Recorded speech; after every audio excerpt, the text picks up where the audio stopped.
One thing first. Tomorrow night, one of the biggest clubs in Mexico walks into Bank of America Stadium, and it's the first of 3 in 8 days. Stick around, match up and kickoff at the end of the show.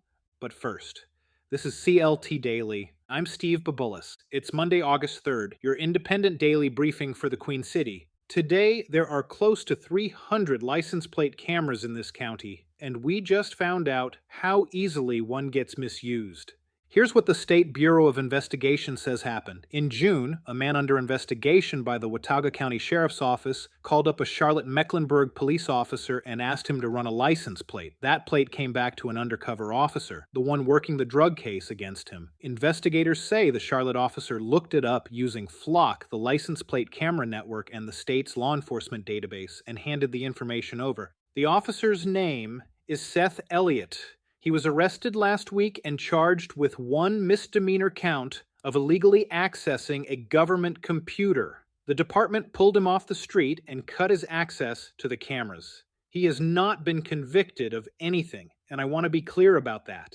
Here's why this is the lead and not a blotter item. Volunteers have mapped these cameras across North Carolina. In Mecklenburg County, they've documented 298, second most in the state, behind only Wake. And that's a floor, not a ceiling, because no agency here has to tell you where its cameras are. So hundreds of cameras quietly logging where cars go in a county of more than 1 million people. And the only reason we know about this one search is that a completely separate investigation, 3 hours up the mountain, happened to trip over it. That's the part to sit with, not the officer, the discovery, because this isn't a Charlotte problem.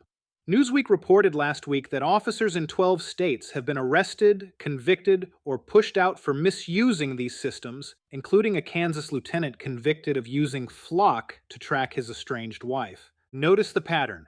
It isn't mass surveillance of strangers. It's individual officers looking up individual people they had a personal reason to find.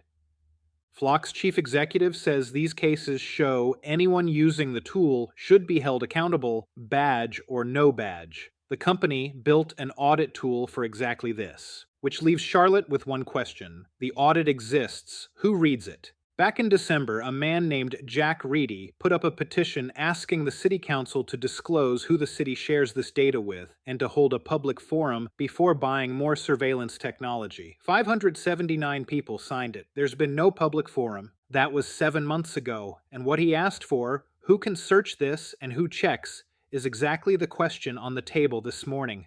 Here's the timing. The council committee that handles public safety policy meets today, 1 o'clock, the government center on East 4th. It's open and it streams. I could not confirm whether license plate cameras are on the agenda. If they are, that's a story. If they aren't, the week a Charlotte officer was charged with misusing that exact system. That's a bigger one. I'll be watching. All right, here's what else you need to know today. The Pineville Library reopens this morning. Back in April, a 22-year-old driving at high speed crashed into the town hall building that houses it. He was killed. The branch has been closed more than 3 months. Officials say the building is sound and most services come back today. Early Sunday, just after 1, police were called to 5th and McDowell in Uptown for what came in as a robbery.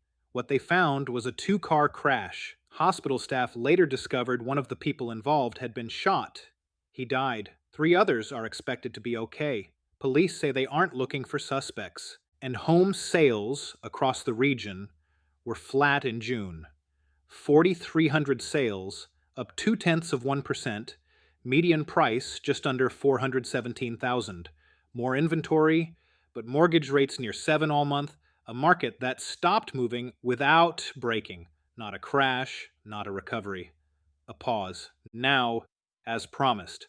Tomorrow night at 8, Charlotte FC hosts Pumas UNAM at Bank of America Stadium. That's League's Cup, and Pumas is one of the great names in Mexican football.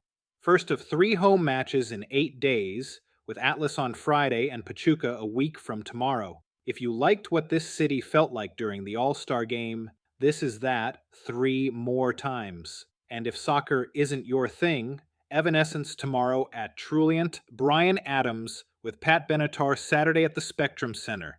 That's CLT Daily for Monday, August 3rd. I'm Steve Babulis. We'll be back tomorrow. Same time, same city. Until then, Charlotte. Take care of each other.